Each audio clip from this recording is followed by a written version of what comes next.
Doctor Zakir Naik November মাসের 28 তারিখে বাংলাদেশে আসবে। উনি বাংলাদেশে আসবেন, উনি আলোচনা করবেন, কোরআনের দাওয়াত দিবেন। বাংলার মানুষ আমরা চাতক পাখির মতো শুনতে চাই। তবে আমাদের কোনো চুলকানি না থাকলেও আমাদের পাশের দেশ ভারতের চুলকানি শুরু হয়ে গেছে। তারা বিবৃতি দিয়েছে ডক্টর জাকির নায়েক বাংলাদেশে আসলে নাকি তাদের হাতে আমাদেরকে হস্তান্তর করতে হবে, কারণ ডক্টর জাকির নায়েক নাকি ভারতের একজন মোস্ট ওয়ান্টেড ক্রিমিনাল তাদের বক্তব্য অনুযায়ী। আমি আমাদের ইন্টারিম গভর্নমেন্টকে অ্যাড্রেস করে একটা কথা বলতে চাই, ডক্টর জাকির নায়েক আসবে, ভারত যতই চিল্লাক, ভারত যতই কথা বলুক, সাফ সাফ বলবেন এটা আমার মাতৃভূমি, এখানে আমার কথা চলবে, ভারতের কথা চলবে না। 2 নাম্বার কথা, ডক্টর জাকির নায়েককে ফেরত দেওয়া তো দূরের কথা, আরে আমরা চাই ডক্টর জাকির নায়েককে বাংলাদেশের নাগরিকত্ব দিয়ে এই দেশের মাটিতে রাখতে চাই। যুবক ভাইরা, ঠিক কিনা বল? এত সহজে ফিরাই দিব? আমরা আমাদের আল্লামা দেলোয়ার হোসেন সাইদি হুজুরকে হারিয়েছি, আমরা আগামীতে কোনো আলেমকে বাংলার মাটির থেকে আর হারাতে চাই না। নওগাঁর ভাইরা, ঠিক কিনা বলো?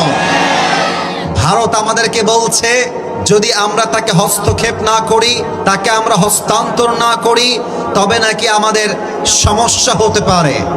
আরে বেটা, যেই বাংলার মুসলমান স্বৈরাচারের সামনে 2 বুককে গুলির সামনে পেতে দিয়েছে, বুকের তাজা রক্ত দিয়ে শহীদ হয়ে গিয়েছে, ওই বাংলার মুসলমান জালেমকে ভয় পায় না, ভারতকে ভয় পাবে কেন বলেন না সবাই? ডক্টর জাকির নায়েককে আমরা বাংলাদেশে ওয়েলকাম জানাই এবং আমরা বিশ্বাস করি বাংলার মাটি 90% বেশি মুসলমান এই দেশে আমরা বসবাস করি। অতএব এই দেশের মাটিতে থেকে কেউ যদি ভারতকে ভয় পেয়ে, ভারতের হুমকিকে ভয় পেয়ে ডক্টর জাকির নায়েককে প্রবেশ করতে না দেয়, এটা বাংলার মুসলমান চুল পরিমাণ বরদাস্ত করতে পারবে না। আমাদের সবার স্পষ্ট কথা, ডক্টর জাকির নায়েক বলে কোনো কথা নয়।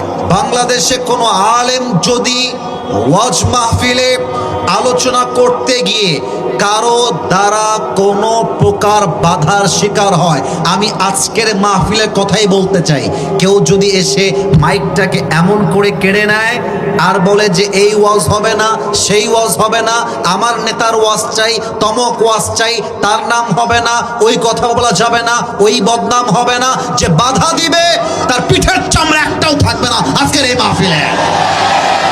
এটা 5 আগস্টের আগের বাংলাদেশ নয়, এটা 5 আগস্টের পরের বাংলাদেশ।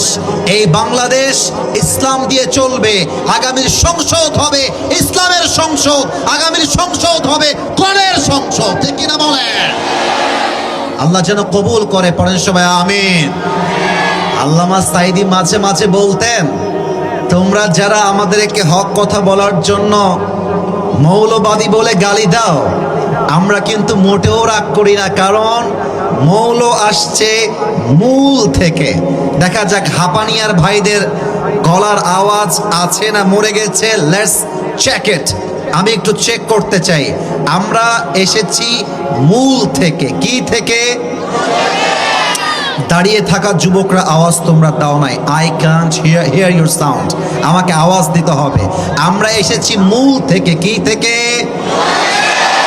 এবার আপনারা গ্রামের মানুষ, আমিও গ্রামের ছেলে, বলেন তো গাছের আগায় শক্তি বেশি না গোড়ায়?